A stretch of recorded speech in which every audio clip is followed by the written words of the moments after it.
Okay, yeah, so the winter finale of Supergirl. Well, first, before I really get into it, I do want to mention one thing quick that I've been meaning to mention in just about every episode is that I really love that theme. I really love the show's theme, especially that first sting, the first thing we hear when the opening starts. But anyway, as for the show itself, I don't know what I was expecting, but it wasn't that. And I think I know where a lot of the show's special effects budget went this for this half of the season.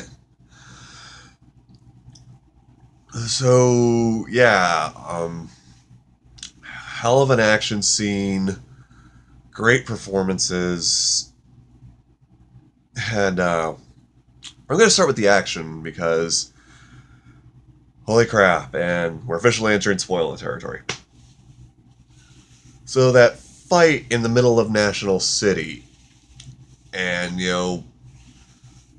the first part of the episode, Supergirl tries to bargain with her and everything, and obviously doesn't work. So she decides next time she sees Astra, she's going to kick Astra's butt. So the fight in National City is basically Kara just beating on her aunt for a few minutes. And what's really funny to me is just like when the first few punches were thrown, I'm just watching this and I meant as a joke, I just go, wow, she's going Man of Steel on her. And then Kara knocks her aunt to a building and crushes the building. And then I just blink and my roommate goes, yeah, literally. And but again, I'm almost thinking maybe this was a knock against that movie, but when a bunch of rubble is about to crush civilians, we of course immediately see Kara go to catch it, and then she uses it as a weapon to knock her aunt to the ground. Again, surprisingly brutal fight. I mean, a lot of the show's special budget was saved up for this. Um, then Kara wins, and there's a flashback back on the Krypton, and honestly, I think we need more of these. I don't know. Maybe I just really like the young actress for young Kara. I don't know. I just really feel like we should be seeing a little bit more Krypton. Uh, and then, of course, it's revealed it was a trap. Astra wanted to be arrested. Oh, no, no. Before that, there's this Astra, reveals that she was arrested because Kara's mom used Kara to summon her because they had these cute little spy beacon things, and adding to the drama of the situation is the fact that Astra loves Kara as much as her own daughter, which I don't know. That surprised me. Maybe shouldn't have, but it did. So yeah, immediately after learning that, Kara talks to her mom hologram and just completely loses it. And broken record, the scene is perfectly acted by Miss Melissa.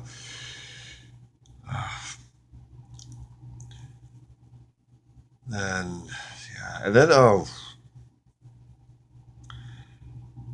yeah, I broken record again, but they are doing an amazing job with Kent Grant. The Beast story where she's trying to deal with the someone hacked her emails and what's going to be revealed.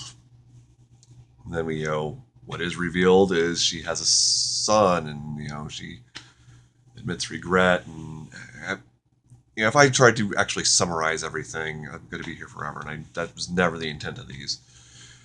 But yeah, again, that was just they are. This is like almost like a complete 180 from the Cat Grant we saw in the pilot, who was just a heartless witch.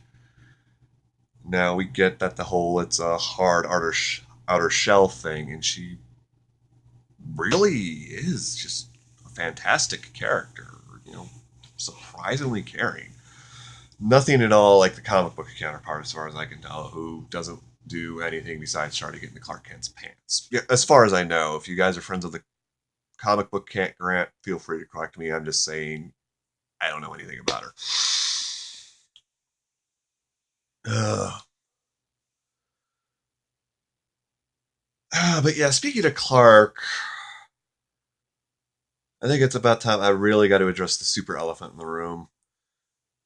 One of the criticisms this show has been getting, what I've seen on the internet, and it's one I am really have no choice but to agree with, is why hasn't Superman been informed of the fact that there are other Kryptonians on the loose? Because that's a problem.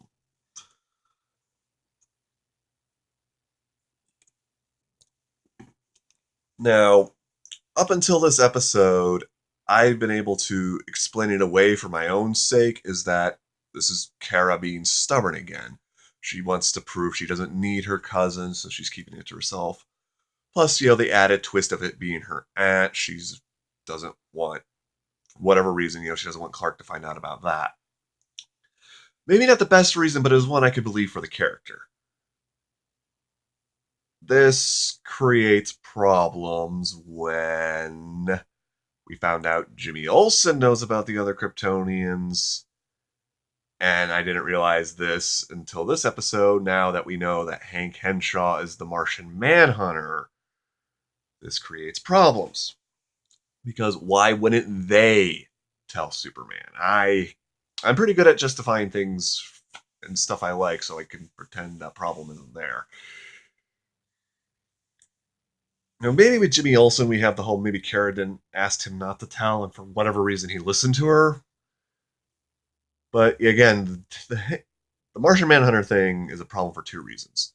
When we thought he was Hank Henshaw, the a-hole who didn't trust aliens, well, he's obviously not going to tell Superman there are other Kryptonians, because for all he knows, Superman's a sleeper agent or something.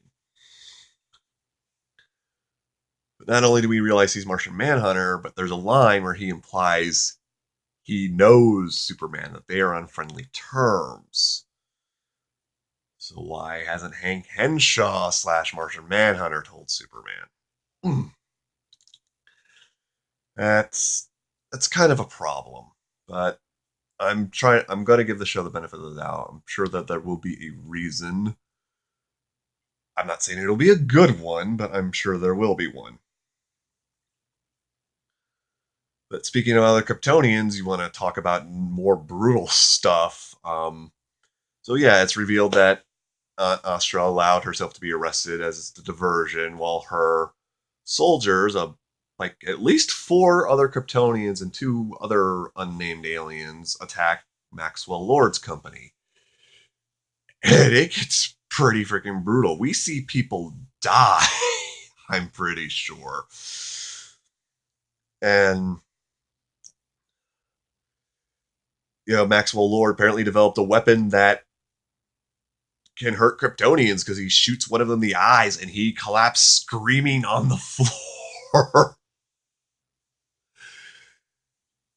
And yeah, another thing that made my comic book nerd happy is that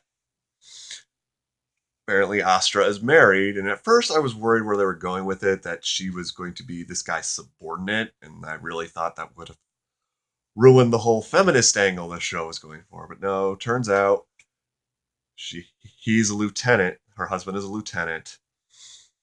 He's just, kind of a Starscream, to borrow Transformers terms.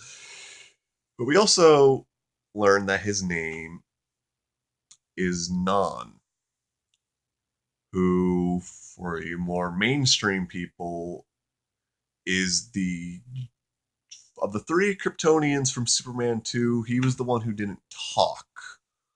He was basically just a savage beast. So, yeah, I'm considering everything else. I'm really hoping at some point his throat gets blasted with heat vision or something, and he becomes a mute before this episode is over. Well, the episode's over. Speaking of, I am ridiculously happy this show got a full season, because if this was the end, you probably would have heard about me on the news. Okay, I've hit the over 10-minute mark now. Yeah, really great episode. Again, the show has just basically gotten better. I still don't think this episode was as good as Human for a Day. So yeah, I'm not going to become that guy. Every episode is the best episode, but still very solid. When I'm sure they will address the whole why doesn't Superman know thing. Wonderfully acted. Again, the show, using the cake mix metaphor, the show is starting to mix properly. Everything is coming together really solid. Oh, and Cat Grant figured out Kara Supergirl. Really looking forward to where they go with that. Anyway, I guess I will for this show. I guess I'll see you guys in a couple weeks or whenever it comes back. I hope it comes back soon. Until then, take care.